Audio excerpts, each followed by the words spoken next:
This panel is called. What's this panel called? Oh, the legend continues, and in keeping with the theme this year at Howard Days of Howard history and how much he enjoyed writing, fictionalizing history, real history.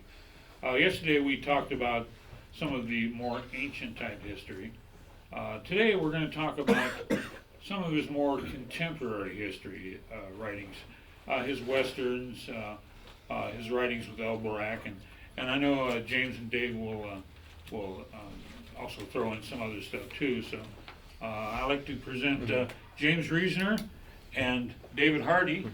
They are our panel experts today. Turn it over to them, and you can wing it, and let's have some fun. Okay, thanks. Thanks for being here. Got your. I think I gotta turn yours on. Okay. The Robert E. Howard, the legend continues. Can everybody hear me? Okay. Yeah. Okay. When we're talking about westerns and El Borak, well, where do we want to start? We're gonna start with westerns, or we want to start with El Borak, because they're kind of a continuum in some ways, and in some ways rather different. Well, there is a certain tie-in there I hadn't even thought about. Francis X. Gordon was a Texas gunfighter at one point. A Texas gunfighter who just happens to live with tribal Afghans in the mountains of the Hindu Kush, and he's a gunslinger on the frontier of the Wild East. He's always been one of my favorite Howard characters because of that too. I love that concept of the gunfighter in the Far East. The gunfighter in the Far East. It was kind of a bold concept, and I think if you come at this from the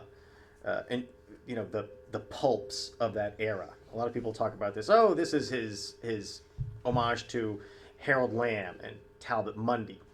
And you think, oh, well, Mundy, he had a lot of very individualistic kind of characters. Lamb's characters are Cossacks. Well, I think that at the time, this may have been even a little odder, because you notice, remember, this was the high era of the British Empire.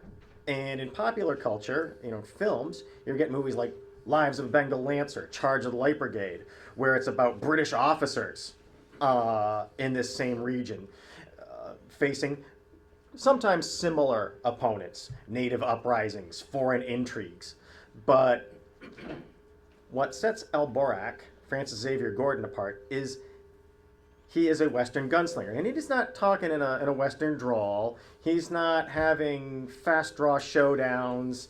He's not worrying about rustlers. What makes him a Western hero is he's an utter individualist. Remember, like I said, this is on the fringes of the British Empire. And the British Empire is very much in the background of all this. In the stories, perhaps some villain is plotting an uprising. He's going to weld together the wild tribes of Afghanistan and sweep down to do what? Slaughter the unsuspecting millions of India in order to establish his new empire. Well, El Borak's the guy that stands in his way, as opposed to what you see in Lives of Bengal Lancer or Charge of the Light Brigade or Kipling's work, a British regiment. Because El Borak is an individualist, a Western gunslinger. A guy who lives by his wits, lives by his gun. He's not a soldier beholden to superior officers working in the service of an empire.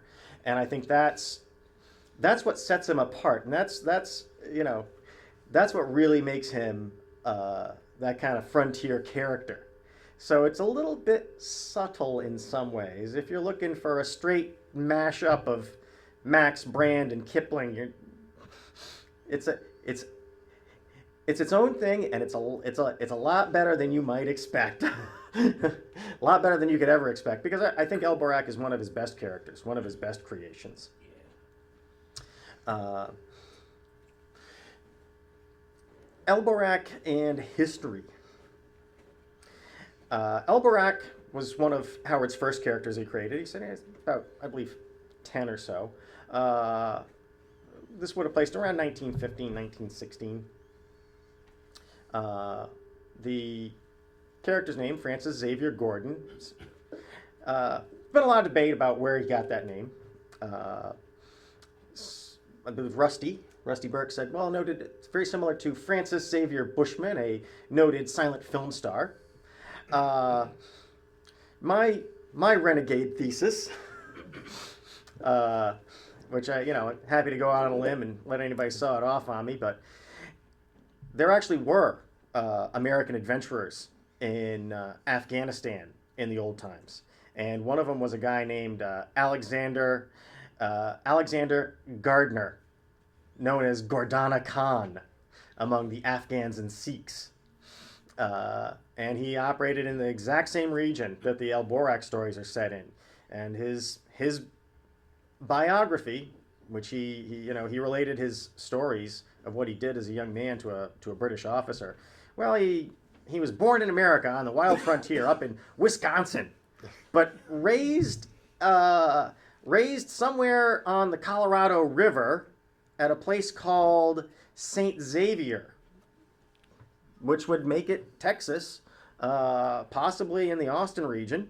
And before traveling to the east, working for a while for the Russians, before striking off into Central Asia and becoming a bandit and a mercenary. I'm like, this guy sounds exactly like Francis Xavier Gordon. He's even got a Xavier. Yeah. If you're interested in Alexander Houghton Campbell Gardner, you can find his biography, Soldier and Traveler, online, also on Internet Archive. And is anybody here a George MacDonald Fraser fan? If you like Robert E. Howard, you're gonna love George MacDonald Fraser. Okay, Fraser is, he's wrote his own sort of imperial romances, chock full of history. But one of his characters was Gardner, and that's where I learned about it. And reading this long after reading the El Borak stories, it's like, oh my God, I think this guy might be El Borak.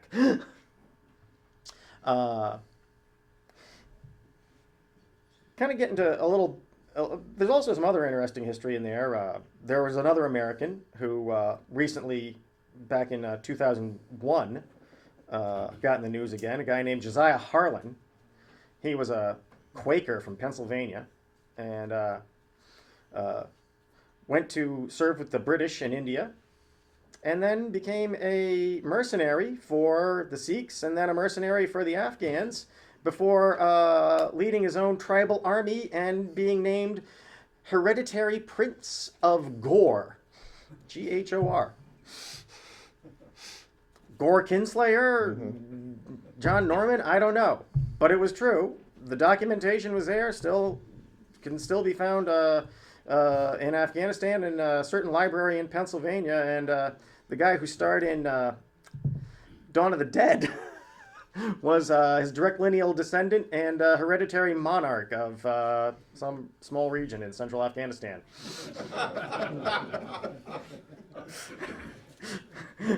I know you're all thinking, "What? Geez, what the heck did Dave drink this morning?" But no, it's true.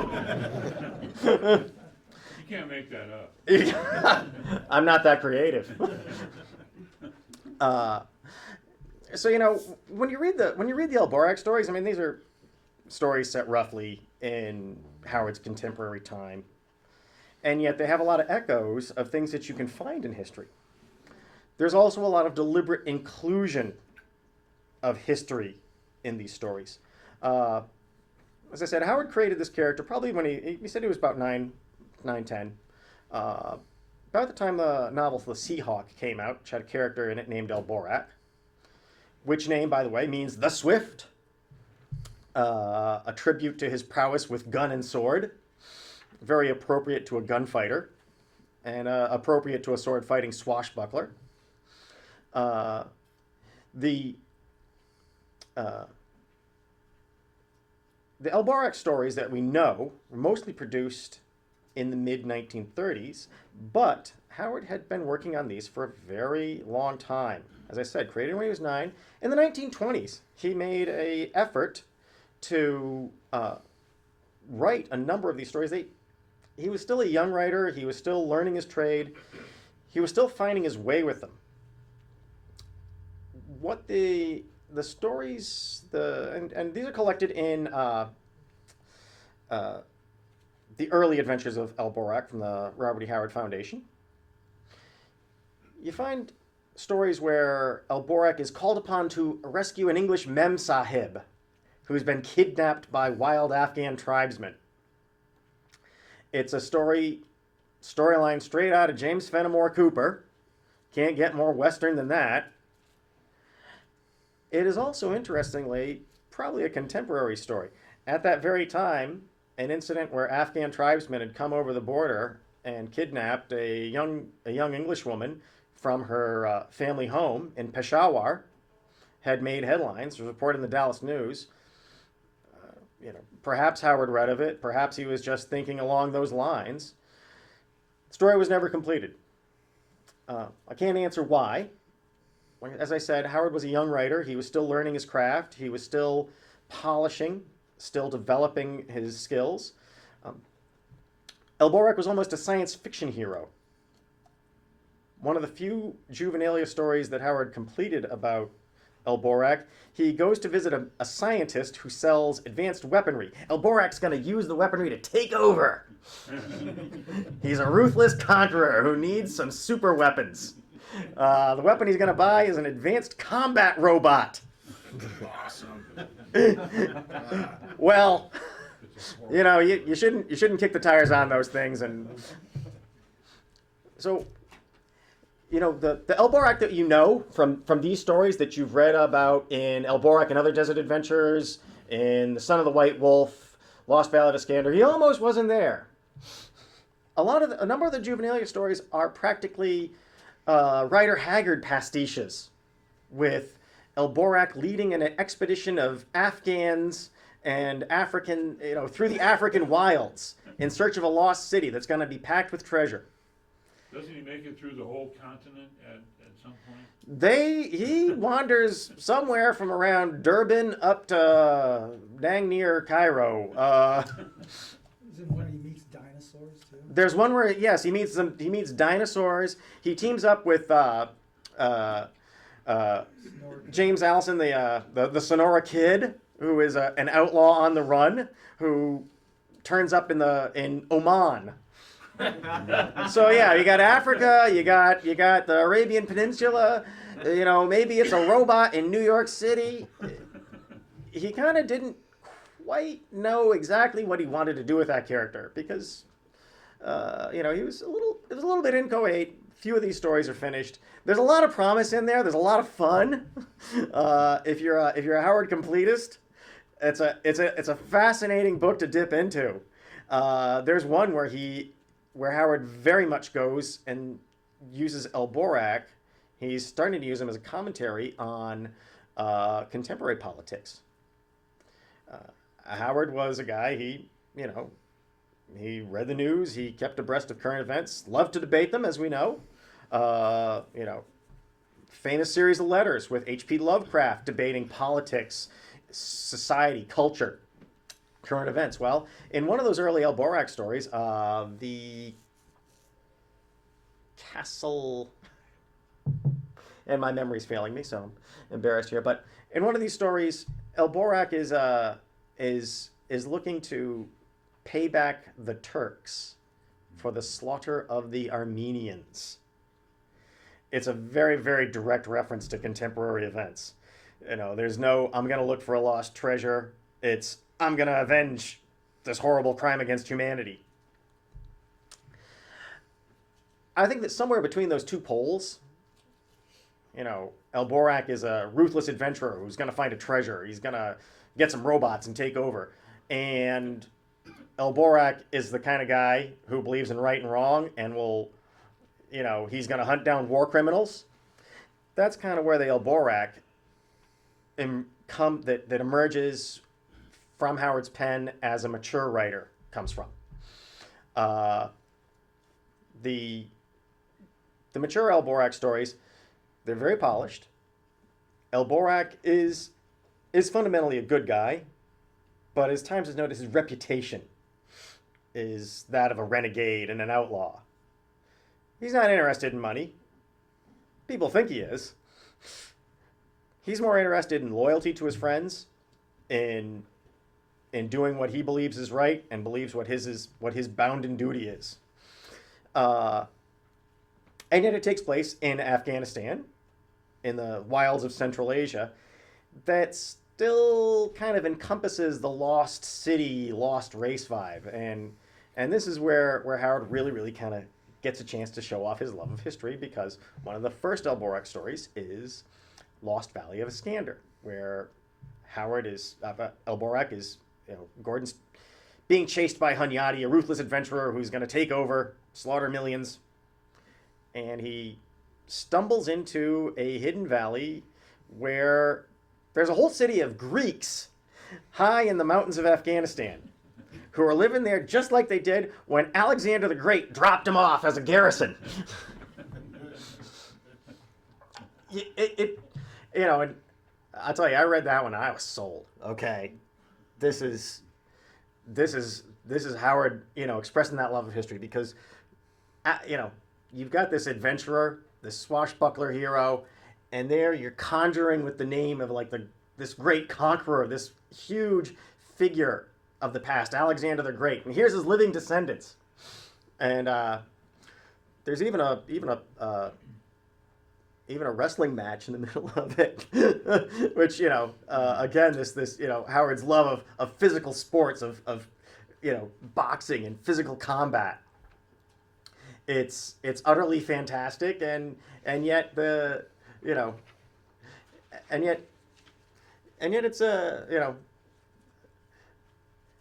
it's not set in the distant past. It's supposed to be, well, if you get up there, yeah, you can find it. Yeah, sure, it's happening right now.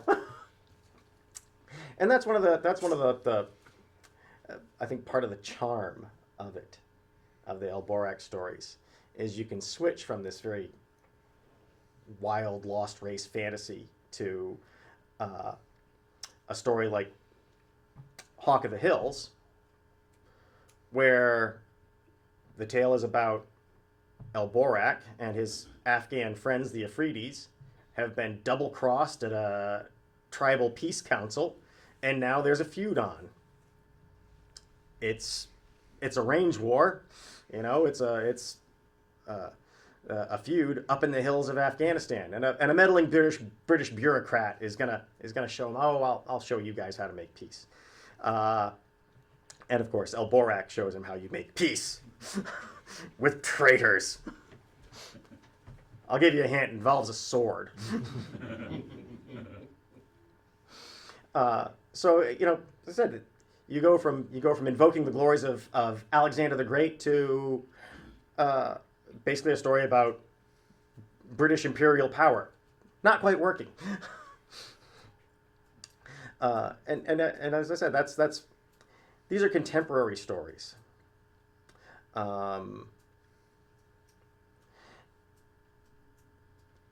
He was selling these mostly to Top Notch. We got some examples here. And I think one of his, let me see here, take a quick peek. Thrilling Adventures. Oops. Somewhat clumsy. He wrote Lost Valley of Iskander, I believe 1933, failed to sell it. Had a success with The Daughter of Erlik Khan, sold that to Top Notch magazine. Sold a number of others, had a few others still pending, still in the unsold file at the time of his death. At that point, his agent started selling them anywhere, the point being that there was obviously going to be no continuation, may as well get the quick money. Son of the White Wolf ended up with Thrilling Adventures. Top Notch was considered a little classier as a pulp. Thrilling, not so much maybe. But Son of the White Wolf is one of his most interesting El Borak stories. In some ways, it's one of his most contemporary stories. And it is one that invokes recent history and goes back to some of the themes, of the fall of the Turkish Empire that he had thought about in the 1920s. And Lawrence of Arabia, T.E. Lawrence, been a huge cultural figure from the end of World War I. He was made famous by Lowell Thomas, an American journalist. Famous in such a way he felt uncomfortable, had to write his own account of the war in Arabia. And a character who invites comparison with El Borak as a foreigner and outsider among tribal people of the Middle East.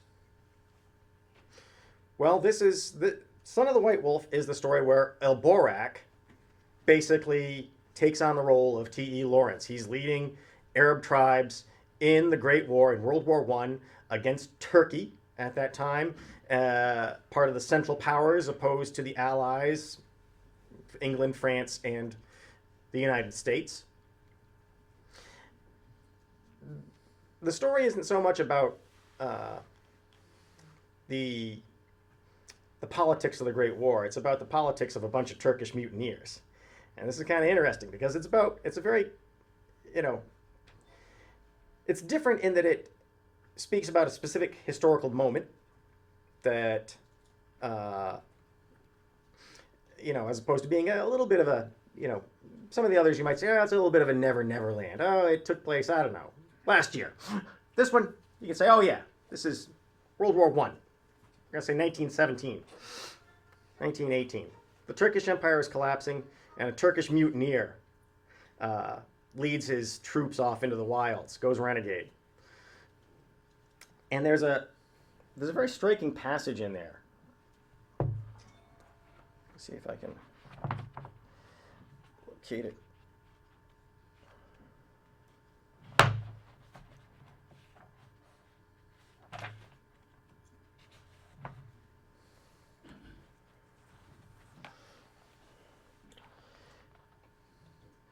This Turkish officer. They're listening here. Listen, he commanded. In the tense silence, they all heard the low, deep reverberation in the west. British guns, said Osman, battering the Turkish Empire to bits. The new Turks have failed. What Asia needs is not a new party, but a new race. There are thousands of fighting men between the Syrian coast and the Persian highlands, ready to be roused by a new word, a new prophet. The East is moving in her sleep. Ours is the duty to awaken her. You have all sworn to follow me into the hills. Let us reform to the ways of our pagan ancestors who worshipped the white wolf on the steppes of High Asia before they bowed to the creed of Muhammad. We have reached the end of the Islamic age. We abjure Allah as a superstition fostered by an epileptic Meccan camel driver. Our people have copied Arab ways too long, but we, 100 men, are Turks. We have burned the Quran. We will not bow toward Mecca. We will nor swear by their false prophet. And now follow me as we planned, to establish ourselves in a strong position in the hills and to seize Arab women for our wives. What I find interesting about this speech, other than being utterly dramatic by a kind of a deranged criminal, is the import of it. I mean, it's very kind of a piece with a lot of Howardian would-be conquerors. But what I find striking about it is I'm trying to think about what Howard was thinking when he wrote that. Well, it comes after he's had a long series of letters going back and forth with H.P. Lovecraft, talking about politics, talking about the Italian invasion of Ethiopia. That speech isn't just the usual pulp, hyperbole to me. It sounds like he's taking a little bit of a dig at the rise of the fascists in the 1930s. This guy sounds a little bit like Hitler. I think it's an interesting insight to some of the stuff that was kind of running around in the contemporary culture, in people's minds, because Howard stories are about the rise and fall of races, of cultures, of tribes, conquerors. Well, the 1930s was an era when that wasn't just remote history, something you read about in the fall of the Roman Empire or the eruptions of Genghis Khan. There were people who believed this is what we're going to do right now. And by God, they went out and did it. And it was called World War II. So, in a sense, what you're seeing with this, Howard loves to invoke the conquerors and the race builders of the past, Alexander the Great and his Greek colonies, remaking the face of the East. But at the same time, I think that it's very contemporary, and it's in its own way, it's a reaction of what was going on in his world around him.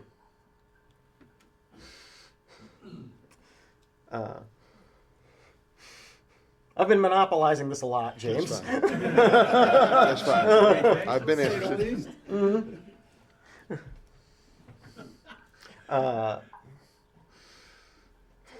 Shall we, I don't know, Well, see, I think one of the things that's interesting to me about Howard is that he was a keen student of the pulps. He knew his markets, he studied his markets, but he was never content to do the same thing that everybody else was doing. And so, he could have written stories about Francis X. Gordon, the Texas gunslinger, and set them in Texas and sent them to the Western pulps. No, he does something else. He takes that character, does something else with him. In his Western writing, I've always felt that Howard was a good enough writer. He could do pretty much what he wanted to. He had gotten to the point where he could do what he wanted to. He could have written just regular Western pulp stories and sold them on a fairly regular basis, I think. I mean, he did write quite a few traditional Western stories. And he wrote stories that were grounded in history, the history of the West. He was a student of the history of the Old West. So he wrote cattle drive stories. He wrote about, the things that happened to Texas cowboys in Kansas cow towns, most of which were bad.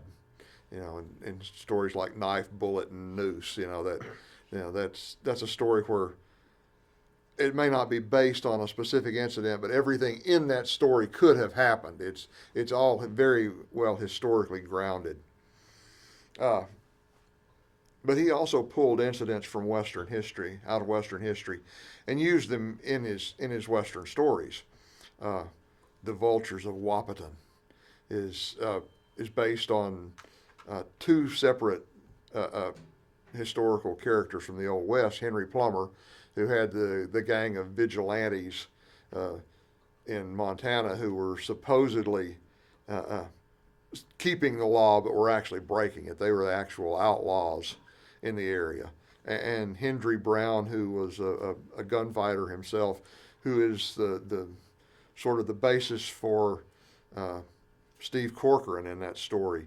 The things that the bad guys try to do, the trap that they spring on Steve Corcoran in the story, is something that actually happened to Hendry Brown. Now, like I said, Howard is never content to do things exactly like all the other Western pulp writers were. So he took those historical incidents and told a very dark, very Western noir story that was probably 10 or 15 years ahead of its time, which is probably why he had trouble selling it. He wrote two endings for that one, right? He wrote two endings for that He one. wrote two endings for that one. I think he preferred the darker ending. I think that was the real ending, if you want to call it that. He wrote the happier ending, trying to sell it. And then in one of these odd things that happened when the story finally was published in smashing novels after his death, they ran both endings. Which is something that you don't run into very often in the pulps. Sort of a choose your own ending scenario there. I think the dark ending was the one Howard preferred, but of course I can't know that. That's just supposition on my part.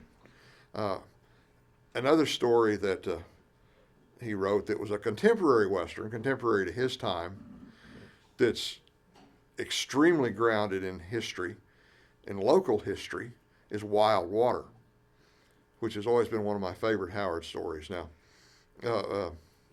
we back up a little bit and say that my family all comes from this area down here, not around Cross Plains, but in Brown County and Comanche County. So I grew up hearing my dad talk about the big storm that filled up Lake Brownwood. because that actually happened when they built Lake Brownwood in the mid-30s. Everybody thought that that it would take 3 years for it to fill. That's what the engineers said. Well, came a storm, a good old Texas thunderstorm, gully washer, and that lake filled up. Well, people would say it filled up overnight. It really took several days, but it filled up very quickly. And like I say, I grew up hearing my dad talk about that because he remembered it. Worst storm he ever lived through in his life. So then, it gets to be the mid-70s, and I pick up the zebra edition of The Vultures of Wapton, or Wapton, however you want to say it. And I start reading that, and Wild Water is in there, and I go, wait a minute, I've heard this story before. And I knew then that, the lake, I don't remember what Howard calls it, is the town Bisley instead of Brownwood? Howard knew the same story that my dad did, and he put that in that story, and I've always liked it because of that. Not to mention, it's just a really good story that really encapsulates a lot of Howard's ideas about mankind's natural barbarism and savagery, and it's just a wonderful story. I think it's one of his most subtle stories, and I think it's one of the stories where Howard kind of almost critiques his own style of writing, because the protagonist is an old school man, believes in eye for an eye. He's Solomon Kane from Texas. Not very biblical, but all about the vengeance. And if the Lord ain't doing it, he'll do it. And he does it. Until he meets another guy who says, you're a piker. Taking them out one at a time with a gun's nothing. What you need to do is commit mass destruction and kill them all. Don't leave a single one alive. And it's a kind of a chilling moment, because you realize this is, in a way, this isn't just history. It's, to me, this is prophecy, because look at a headline, friends.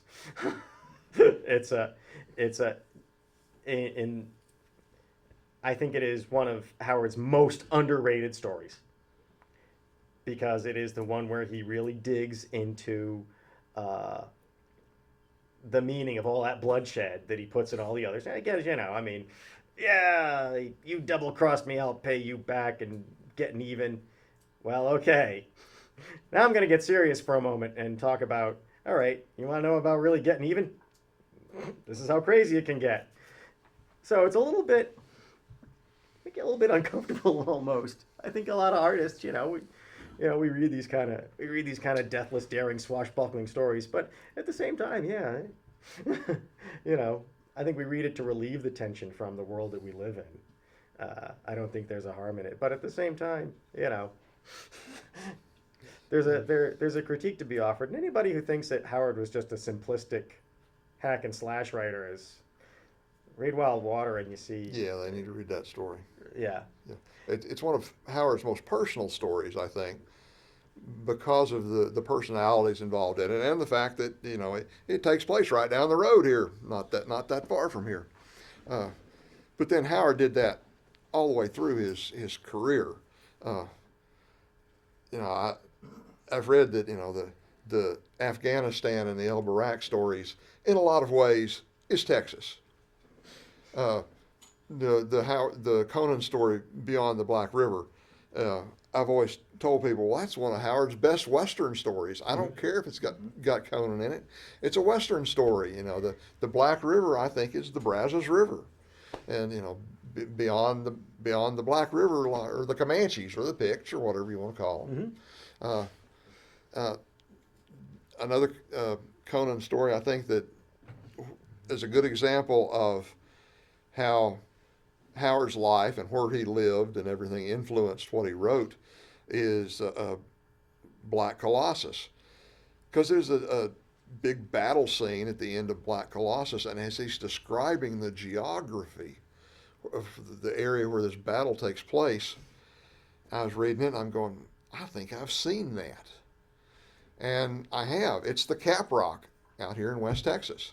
I've been in places where that look just like what he's describing in the story. Now, it takes place in his universe where he set his Conan stories, but geographically, it's just like that out there. And I think he did that all the time. Well, we know he did in his westerns, especially Gold on Spanish Peaks. That's Caddo Peaks out here. So, If you've ever driven across Texas from Brownwood to New Mexico, or from Clovis back to Brownwood, yeah, I didn't understand kind of what he was talking about with some of these stories. For instance, this one's complete fantasy, but at the same time rooted in that geography. Marchers of Valhalla, where a group of wandering prehistoric Nordic warriors traipse across the landscape of North America down to the edge of a nameless sea that washes up at the foot of the Cap Rock. And they find there a lost city, a lost race of a higher civilization that had never been known. Right about San Angelo or something? the lost city of San Lost it. Angelo. Well, it might have been Big Spring, but Yeah. Having recently made that drive, and you just drive across those empty plains in New Mexico, and then you get into the hills and the forests of Texas and the plains, and then whoop, the land just drops away, and you go, oh my God, this was once filled with an ocean, and there were dinosaurs swimming in it. Texas is like that.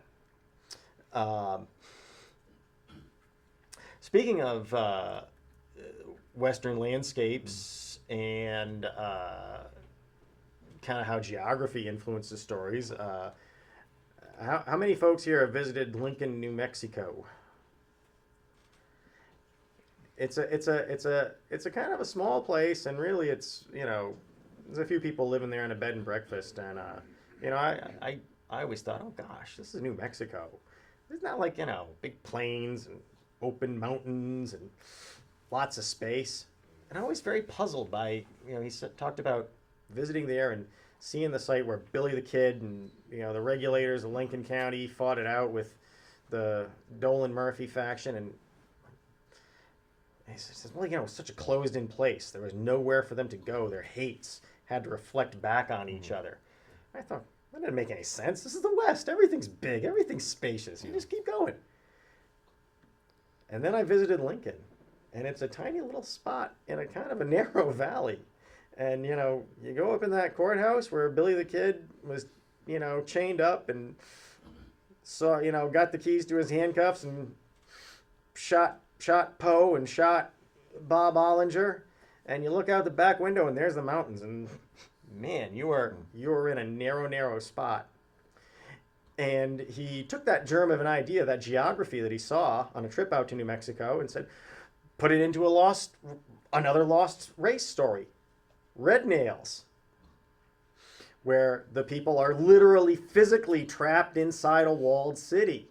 They're not, they're hemmed in partly by a geography. There's a big jungle and there's, huge carnivorous dinosaurs around there. So leaving isn't too much of an option, but, they're trapped inside the walls. So, even at his most fantastic, Howard is building on the geography, the culture, and the history of Texas, the West, and America. Yeah, I think that there's a real grounding in reality to Howard's stories. No matter how fantastic the plot might be, no matter what sort of bizarre creatures might be in them, the fact that he sets them in areas that are very realistic, I think really adds to the power of the stories and the timelessness of the stories. You think to yourself when you're reading them, well, this has a lot of bizarre stuff in it, but it could have happened because of that. Red Nails has, I think, one of his finest moments of just a snippet of dialogue, but I think it's one of his most powerful moments of psychological realism. In all these stories of hate and revenge and payback, this is like a huge hate, revenge, payback story. Conan and Valeria are a couple outsiders. They wander into this city that's locked between, two factions in an eternal war been going on for decades. And there's this one little passage where two of the feudists are, waiting for the attack. And they go, so, I think we finally got him this time. We're going to slaughter him. There's not going to be anybody left. What'll we do when it's all over?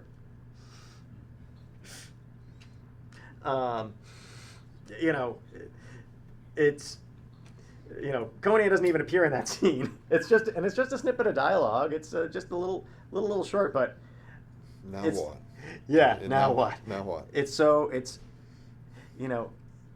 I think that was a skill as a writer, that he knew how to give you that concentrated but very powerful image and idea that's what boosts Conan above the level of so much routine fantasy.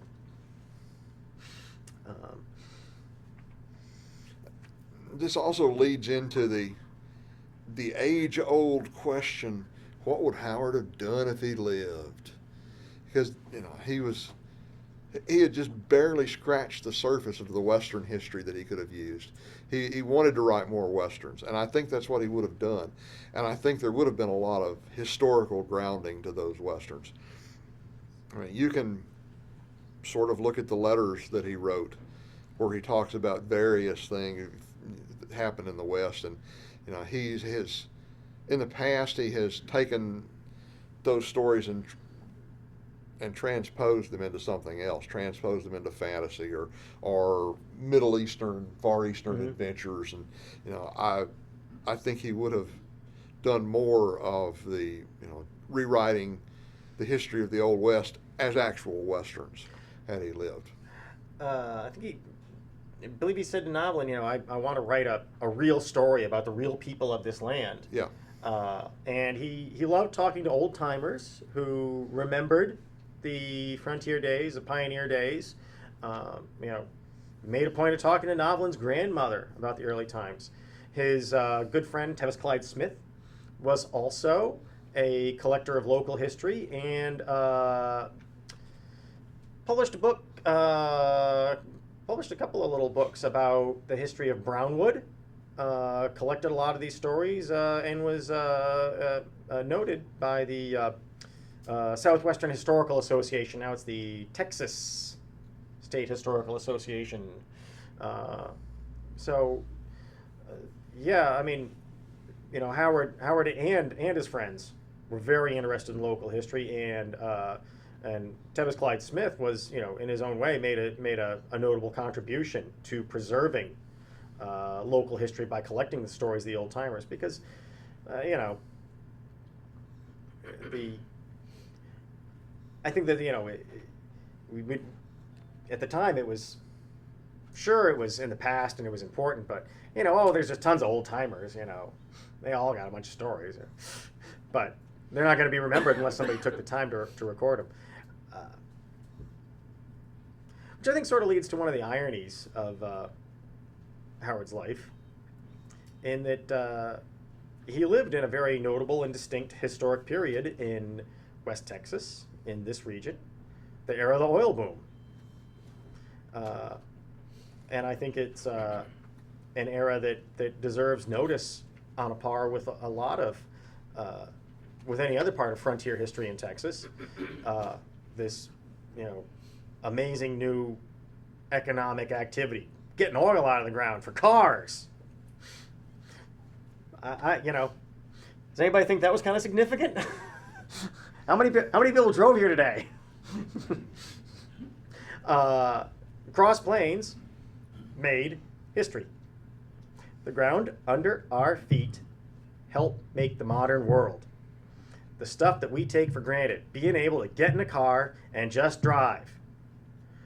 It's because there was oil right here in Cross Plains and dozens of other places in Texas, New Mexico, Venezuela, the Middle East. you know, the guys who were digging it out, who were pumping it out of the ground, they were changing the world. And although to Howard, you know, all these swarming roughnecks, they were really just kind of a pain. I think he, you know, that saying, and I don't know if it's actually something people say in China, is "May you live in interesting times." You know, Cross Plains in the 1920s was having some interesting times, and if you read Howard's letters about it, he was longing for some less interesting ones. Yeah, but I would love to read the oil field novel that Howard never wrote. I think it would have been a dandy. It would have been a dandy because you know, and you get a little hint of it with Spanish Gold on Devil Horse, perhaps. Mm-hmm. You know, the bootlegger, you know, the characters are there. You know, the treasure may not be a lost city and a big heap of gold that was overlooked by Mongol invaders, but I would say oil is pretty much a treasure. Yes, sir.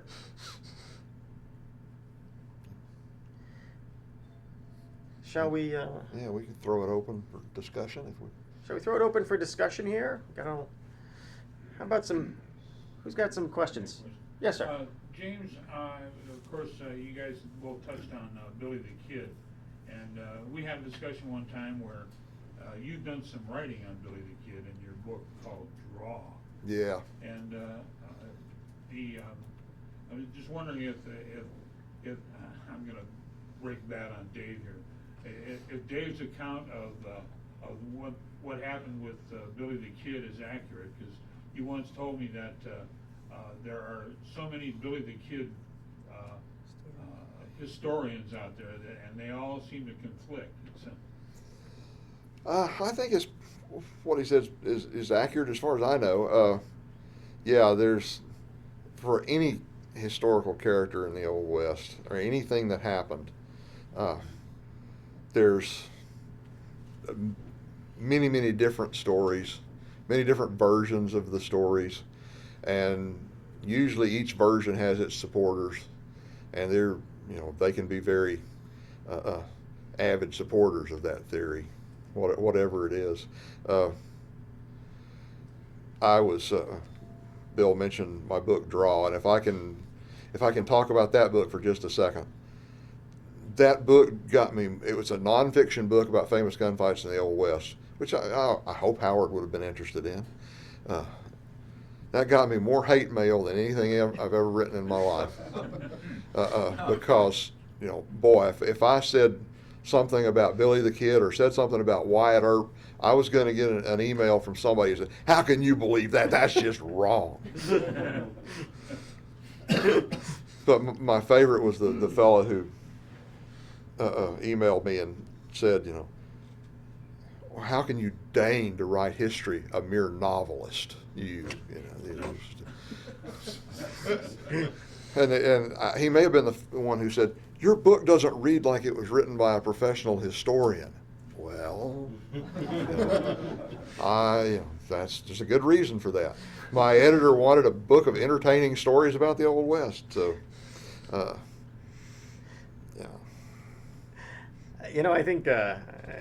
I think some people kind of miss the point of writing fiction, which is to tell an entertaining story, and if you're going to tell it about history, to invoke the spirit of that time, but not to lecture your readers about the minutia of it. Yeah. Spears of Clontarf would have been probably a different thing if there'd been a long scene where Citrix said to his mother, "Well, perhaps having some Viking pagan allies would be useful, but shouldn't we endow a couple of churches out here as a strategic effort to improve our relations with the Christian church? Perhaps a letter to the Pope would be in order here in these times of economic uncertainty." He knew better than that. That was in the unpublished draft. Yeah. Yeah. Yes, sir. The Western writings of Robert E. Howard, are those mostly at the end of his career, the end of his writings? How do they... Some of his earliest stories were Westerns. A lot of the stories that he wrote about the Sonora Kid, are very early in his career. You know, he brought the character back, like he did El Borak, later on, and wrote stories that where the character was somewhat different. But yeah, he started writing westerns very early. Drums of the Sunset, is that the one that was like his second story that was published, or and it was published in the serialized in the Cross Plains newspaper. That's a pretty good story too. He was. I'm not sure he ever considered himself a Western writer. He was just a writer. So he wrote everything that he could turn his hand to very early on and all the way through his career. Do you think that maybe the Western market at that time wasn't quite, as you say, he was about 15 years ahead of his time with Vultures of Wapton, and that seems that's spot on Howard. That is so much in line with everything else he wrote, and yet they kind of didn't get it. You think maybe that's one of the reasons that he really wrote so many more humorous westerns? Write about the West, but you can write about it comedically and get that published. Write about it seriously, well, they look at you funny. I think his serious westerns tended to be too dark for the market early on.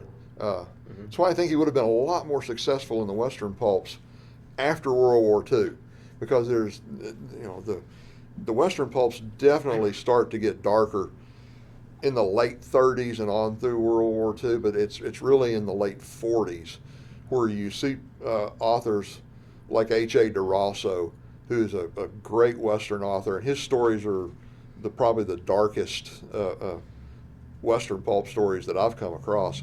But there are a lot of other Western pulp authors from that era who were writing really dark, hard-boiled stories, and that continued on through the 50s. The gold medal paperbacks in the 50s, they're famous for the Gold Medal is famous for the mystery and suspense and crime novels that they published, but their westerns are pretty dark and hard-boiled as well. And boy, Howard would have fit in just perfectly there. He was ahead of his time. There were no when Vultures of Wapton was published in Smashing Novels, there were no endings in Western pulp stories like the dark ending to that story. They just, I won't say I've read every Western pulp story out there, of course, barely scratched the surface myself. But I sure haven't run across any as bleak as that story. And he's just, in the 20s, there wasn't any market for that kind of story. And in the early 30s, there wasn't any market for that kind of story. What the Western pulps were publishing then were what one of the editors referred to as gun dummy stories. They were very light on characterization.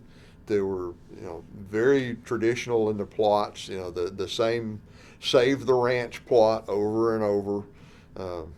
Lots of powder burned, lots of action, but not a whole lot else to it. They were very shallow stories. And it's 1933 when Star Western starts up, where the editor of Star Western, Rogers Terrell, was really trying to find Western stories that were a little deeper, that had more to them than that. And it took a while. It took a long time, really, before that movement came to fruition. Yes, sir. Just wanted to make an observation on that. I think one of the other reasons why so many Westerns at that time were so light is a lot of them were a form of escapism, because some of the Old West stuff wasn't too far removed from some people's memory at that time. It hadn't gone far enough for it to be the age of nostalgia, especially for people who weren't alive to be nostalgic about it yet. And so when it finally came, their time, they wanted the more realistic thing. They wanted the darker, instead of just I remember, something sort of like that, but this is just kind of a fun memory. It had to take that period of time before a new audience could basically find it for the first time. Yeah, that's true. A lot of the early Western pulp authors, had grown up on ranches and had been cowboys, and they knew what they were writing about firsthand. But there is that definite, like you said, nostalgia. You read Walt Coburn, And Coburn can be pretty dark at times later on in his career, but early on there's a real sense of nostalgia. I mean, the stories have a definite ring of authenticity because he grew up on a ranch in Montana and knew all that stuff. But you sense a certain fondness looking back. A lot of his stories are about the passing of the West. It's not like it used to be, and there's that definite undercurrent of it. It's not as good as it used to be either. So. I kind of think that maybe the Western as a genre form, for Americans, in some ways, we're almost a little too close to it. Because, if you write a Western in which, like Vultures of Wapton, where the sheriff is a gangster, the only people opposing him are a bunch of vigilantes who are just going to hang people without benefit of a trial, you're kind of saying, well, there's no really good guys in the story. They're only shades of bad and worse. And if you say, well, the Western's about America, well, ooh, boy, what's that saying about us? It's a little bit uncomfortable. Howard, he could write light escapist stuff if he wanted to. He could write silly humorous stories if he wanted to. But he didn't mind writing some stuff that occasionally had some real ideas in it that might not go down so easy. I think, and I think a lot of other writers too, like Zane, looked at some of Zane Grey's stuff to see, how it was rewritten. It's like, the characters are saying, hey, maybe you shouldn't shoot the gun out of the guy's hand. Maybe you should just shoot him right through the belly and kill him. A little too much red meat for the market. So. Yeah, on the way down to Cross Plains here, my wife and I listened to, I can't remember the guy's name, the guy who wrote the Hopalong Cassidy stories. Clarence E. Mulford. There you go, Mulford. We listened to some of his earlier works written at the beginning of the 20th century, and what you're saying about how Howard is a little more dark writer, and he might even be a little bit more realistic. The stories I would listen to were all, they had, the right amount of cowboys and Indians and gunplay and horsing around and all kinds of neat descriptions of the surrounding area and how important the horse was and everything like that. But they were all kind of light. They all ended with, of course, people got killed, people died, but they all ended very lightly. Yeah, Mulford would slaughter dozens of people in the course of a book, but it was very light in tone. It was playful, almost. Yeah, these guys are getting shot right and left, but the Bar 20 crew from the Hoppy and all the rest of them were, they'd be joking around while they're engaged in these massive gunfights. I like Howard a lot better. Mm-hmm. It's tough to balance that because, obviously you don't want to write something that's so bleak and nihilistic that your audience is going to go, oh my God. Well, that was a good novel, but damn, I feel like shooting myself.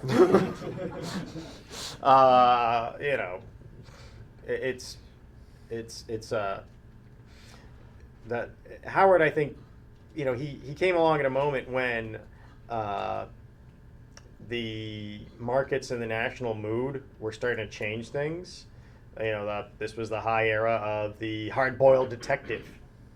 Starting in the 1920s, when I think fiction markets were a little more accepting of that, and then in the 1930s, the whole national mood got a little bit bleak. For understandable reasons. Those were some very, very difficult times, and well, there was a lot of desire for escapist films. Man, when I was a kid, I watched all those 1930s musicals. Man, it's a depression, but by God, we're gonna dance. Have a good music number. But at the same time, writers were starting to have an option to explore some of the darker aspects of life, and to think that, well, maybe things aren't gonna work out all right. Maybe your choice is between bad and worse. If you want to wrap, we should probably wrap it up. Okay. A couple of closing statements, maybe? Closing statements. Put you on the spot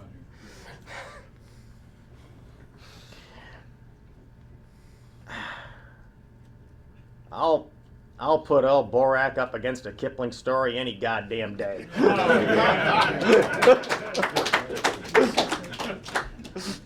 Well, I'm gonna get some. You might have to edit that out, Ben, because once I start getting the Kipling hate mail, I'm I'm a dead man. I get in trouble for editing stuff out.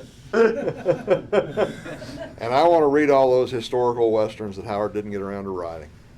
If only. If If only. only.